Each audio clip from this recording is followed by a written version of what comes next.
Do you ever look at stories of trans folks who detransition and wonder if you're in the closet still? Because I know I sure did when I was in the closet.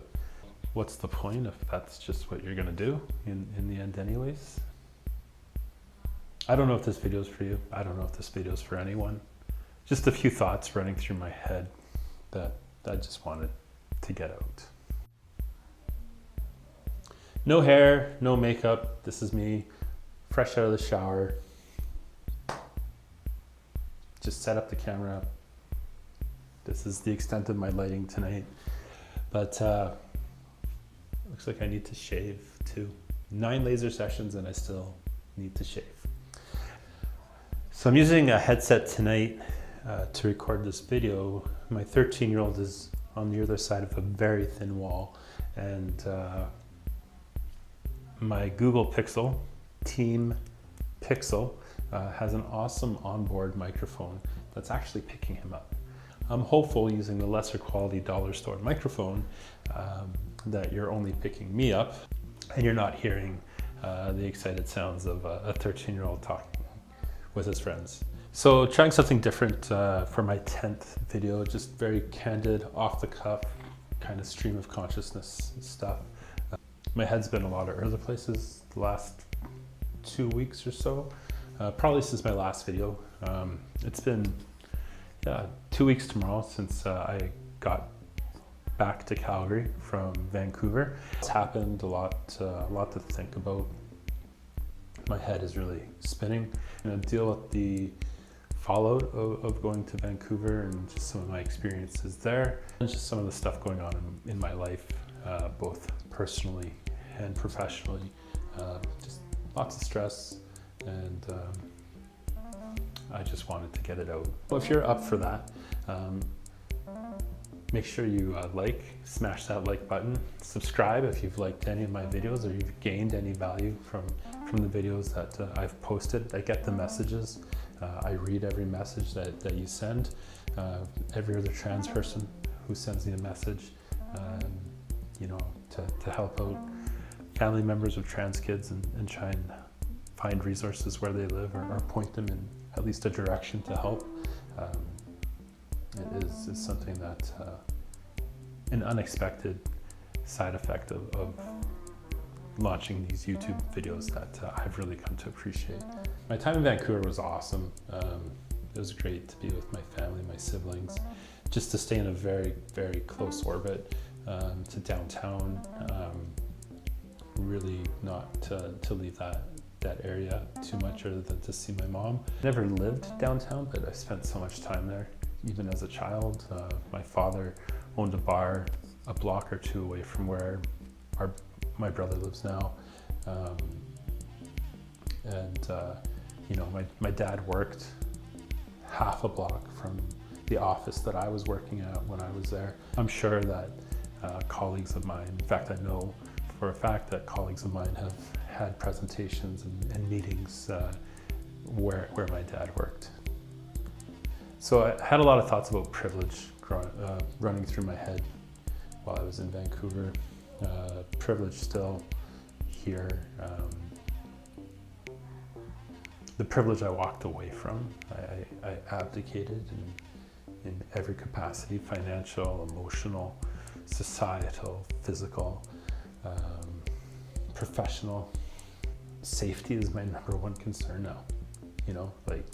I never worried about that before.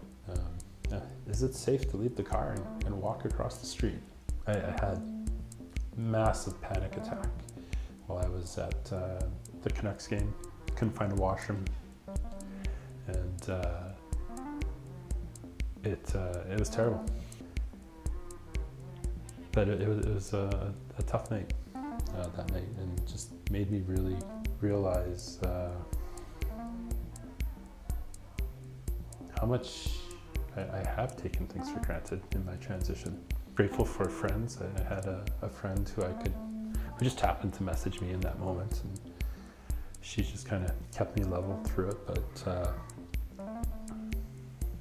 it was a very tough spot to be in. I think I missed most of the second and half of the third period with seats that really I had dreamed about my whole life.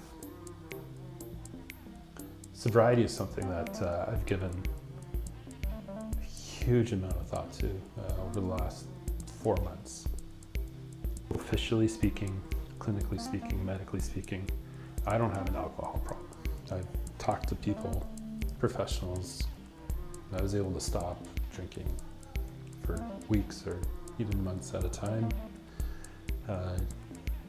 No issues, no withdrawals other than the mental detoxification that occurs, that naturally occurs with a psychological withdrawal, not having that crutch and having to actually face the stress or the hurt or the pain or the discomfort and process through it without the aid of a substance or a chemical to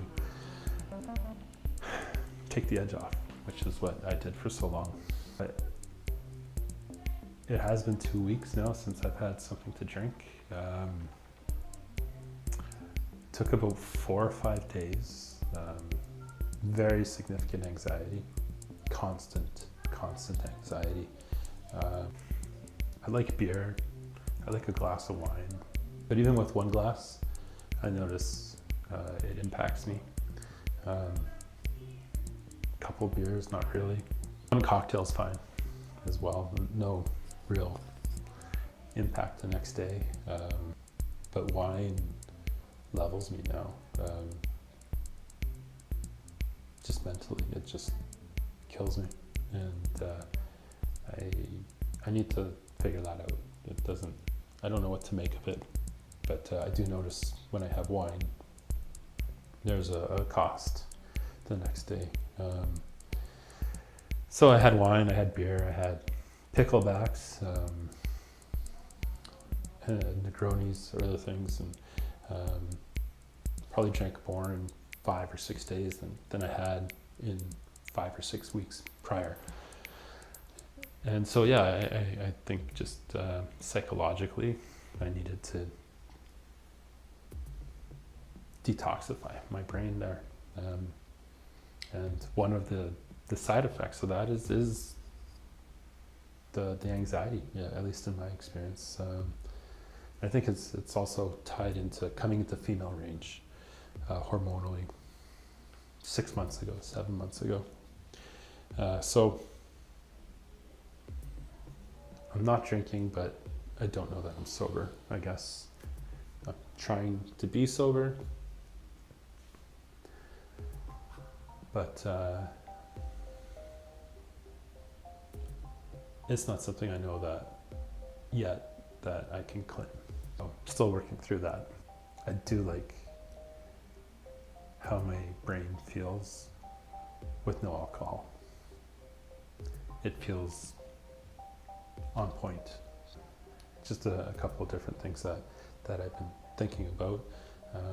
Privilege, sobriety, and hope and hopelessness. So I've been full-time for about 6 months, 7 months now. Labor Day weekend, essentially, it was Pride here in Calgary. Once I started, I didn't stop. I tried to go back to boy mode for 2 days at work, and I had just marched in the Pride Parade with all my coworkers, and now I was gonna go put a suit and tie back on. It didn't feel right or authentic. And kind of sticking my toe in the water through the summer. First time out in public during Calgary Stampede, up and down 17th Ave all summer long. For those of you who don't know what the Calgary Stampede is, it's the greatest show, the greatest outdoor show on earth. Imagine 10 days of debauchery, cowboys, fake cowboys usually, all centered around a fairground near downtown Calgary, just near the Beltline. Rodeo, horse racing, barrel racing, a lot of booze, and that was the environment that I decided to step out into public for the first time. One of the interesting things though is just a few months prior to that, I had spent a ton of energy desperately trying to leave Calgary. Being in sales, my income is variable. It can go up and down as much as 40, 50% in year to year. So feast or famine, I guess, is a good way to put it. I was terrified for my income. I have 6 kids, and they have a stay-at-home mom, and we had a lifestyle, a nice, privileged life, beautiful life, really. I was terrified of what transition would do to my ability to continue to provide that for them. So I applied for multiple jobs in Toronto, any progressive opportunity that I could take that I saw on the job board. I was there. Lateral position, I even applied for that. And I got turned down for all of them. I also applied for jobs in Vancouver, my hometown. And the reason is Toronto is the largest English-speaking city in Canada, followed by Vancouver.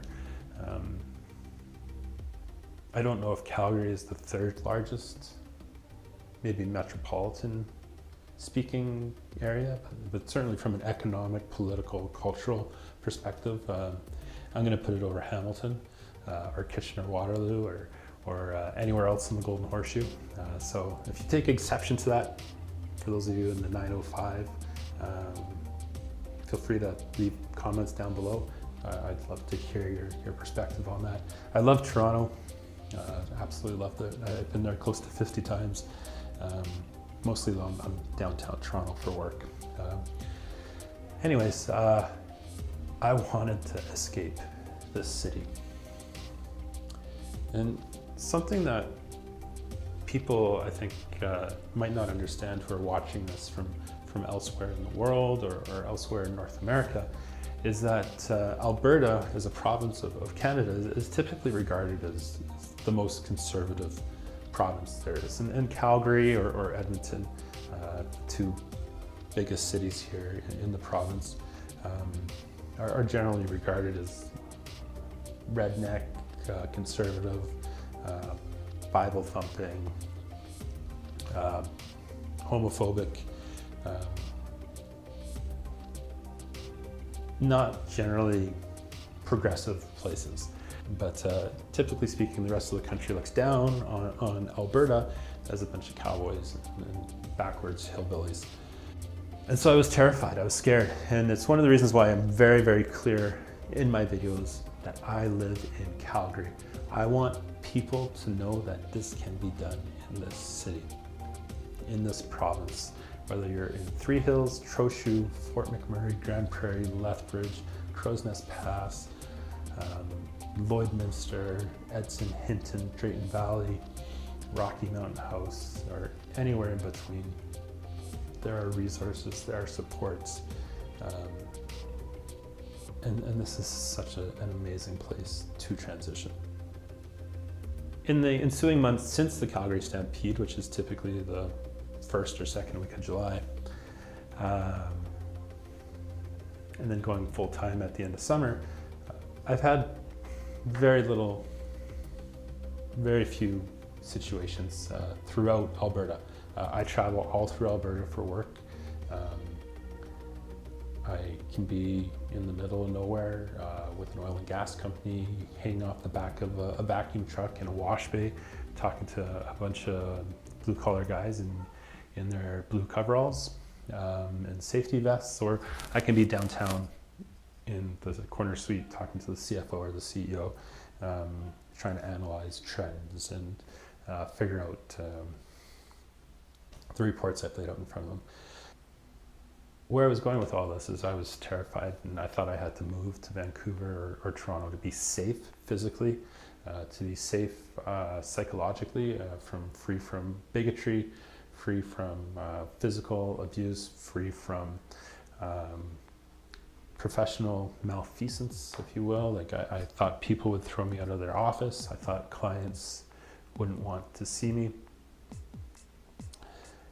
And at the end of the day, it was fine. No one cares. The only question they ask in Alberta, and why I think it is such an amazing place for a trans person, is can you do the job? So being in Vancouver, post-transition, full-time, no fucks given. I'd like to say that, but I'm wrong. And I was misgendered constantly. Every day, multiple times a day. And it was very, very difficult. And you know, if you're someone watching this who's never questioned their gender, or who is coming from that heteronormative world, you might not understand what it's like to have a 2x4 just smashed across your belly or your head, to be in heels and a dress, and very high feminine, very binary. There's really very little about my gender presentation that week that was anything but feminine.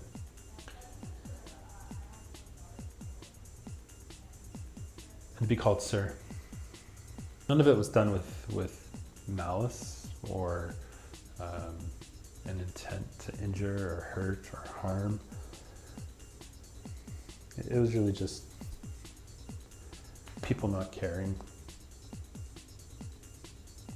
I was out for dinner with coworkers, and it had been happening frequently. I work with people all across the country, and we don't see each other often. We come together once or twice a year. So, you know, while they might know, they might see my name on emails or so on, this was the first time really, well, no, it was the second time that they were dealing with me post-transition. And so it was happening a lot with my coworkers. And one point at dinner, I was out for dinner with them. I just got up because I had to go to the washroom, but I was also just upset. I was so upset that I walked into the men's room. And that just upset me more. So where I then went and hooked up with my brother and his buddies and got pie-eyed. What's odd about it for me is that Vancouver it claims to have the highest trans population, the most people in North America. So I had always viewed it as this paradise for a trans person. And I was downtown. I wasn't in Surrey. I wasn't in Coquitlam. I wasn't in Langley. I was downtown. Young urban professionals, supposedly progressive, at least progressive enough to vote in the provincial government they did.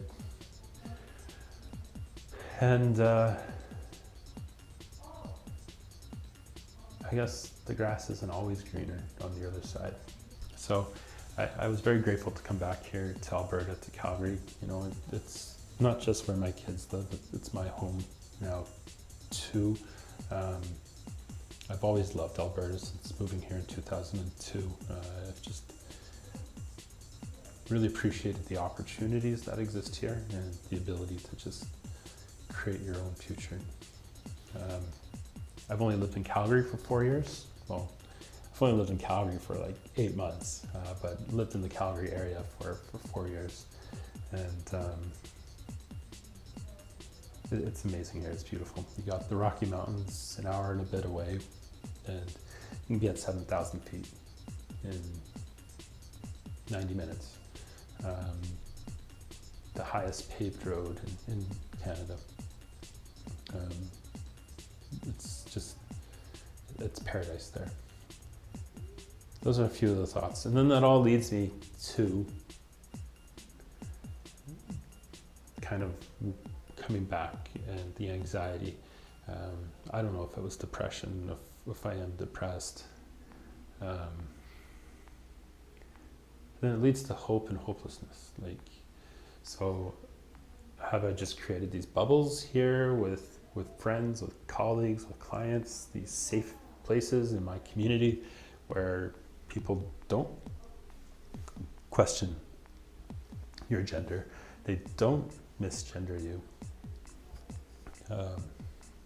they embrace you. You do you, and I guess that bubble gets pricked when you get misgendered. So it's not just that physical impact of the assault, it's also your whole world falls apart. The whole construct that you've created for yourself is just completely invalidated. So that's why it's so difficult. And so I find in those moments when it does happen, it's here and there, but it was just so constant there. It left me feeling like I had made a massive mistake. I've made a point not to do anything with my voice, in that why should I change how I speak to make you more comfortable with your idea of gender or gender presentation? It is awkward on the telephone, but outside of that, I can live with it. I do need a haircut. I can't really afford it right now. Should do something about my eyebrows. Can't really afford it now. So there are secondary characteristics.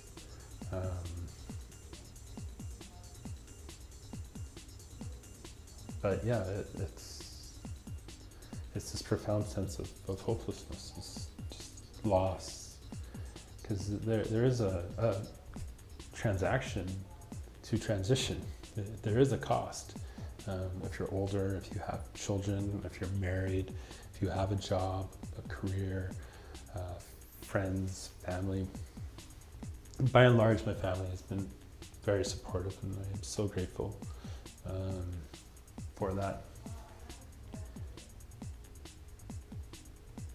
But it just leaves you bereft and lost in thought, and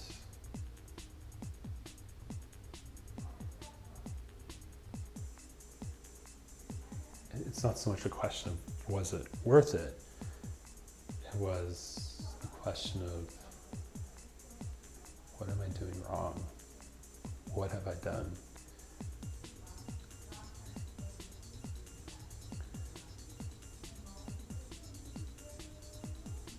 So, when I listen to people like Ben Shapiro or Jordan Peterson talking about pronouns and they need to be self-evident, I know it would have saved me a lot of pain if my presentation was just self-evident, I suppose.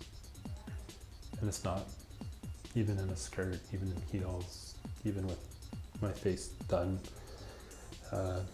It's just not. And so my presentation is typically to the binary. My identity, I think, is more to the non-binary, although I use she, her pronouns, and I know that's not going to change. But so since I've come back, and you can kind of see it in my Instagram feed, I just don't give a fuck. And a lot of the pictures since then, the last 2 weeks, no makeup, no hair, glasses, just here you go, here's me. And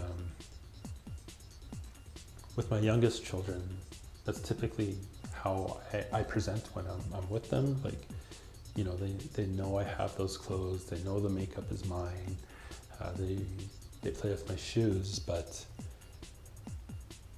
I still present male or boy mode with them.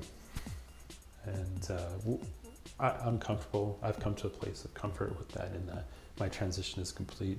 They know my name is Catherine.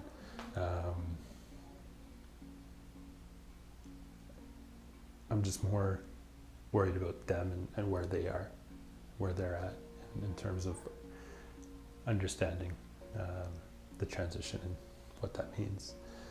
So I'll wear a shirt, a sweatshirt, a t-shirt, leggings, jeans. I have no boy clothes anymore. I just have my clothes.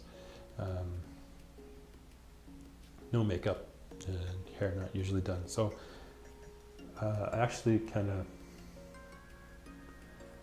unless I'm at work, this is how I normally look anyways, so I can live with that. And I guess maybe that's what I've learned, is not necessarily the need to detransition, although, you know, they are difficult thoughts, or the darker places that can go. I think if you're trans, you have too good of an idea of what I mean by that. And but I think more of an acceptance, perhaps, of where I am in my transition, physically, psychologically, with regards to my presentation.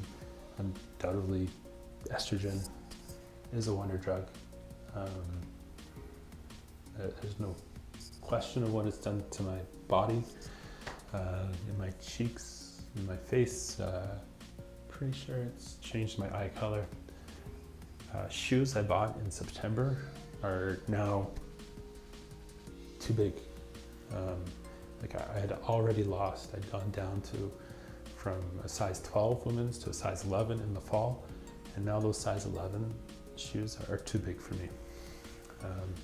So it's definitely having an effect on my muscle mass and my density or something. I know my wrists are a little bit smaller just based on the watches.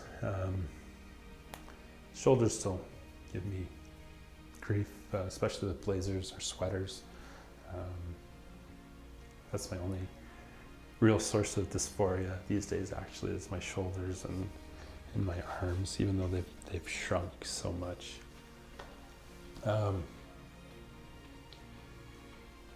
So there you have it. I had to work through all those thoughts, all those experiences to get to this point, to just understand that I need to accept where I am. And that's here. Like this. No hair, no makeup, no fucks. So, thanks so much for working through this with me. I hope you have enjoyed this different type of video. If you want to see more stream of consciousness stuff like this, let me know, or if you would prefer kind of more of the scripted stuff, or when am I going to move into being queer and being in the business world, I can get into that. Are there any other topics you want to hear me talk about on this channel, videos? I'm going to do one on parenting. I want to do one on what it's like to be in the closet. I've got some ideas about traveling while trans as well. You know, there's an aspect to that that isn't comfortable, and even with your legal documents all changed, it's still not it's not comfortable. So anyways, please like, subscribe, comment, share, send me a message. I know a lot of you don't actually subscribe because you're where I was just a couple years ago. I get it. It does get better, and it's worth it because you're worth it. So thanks for watching.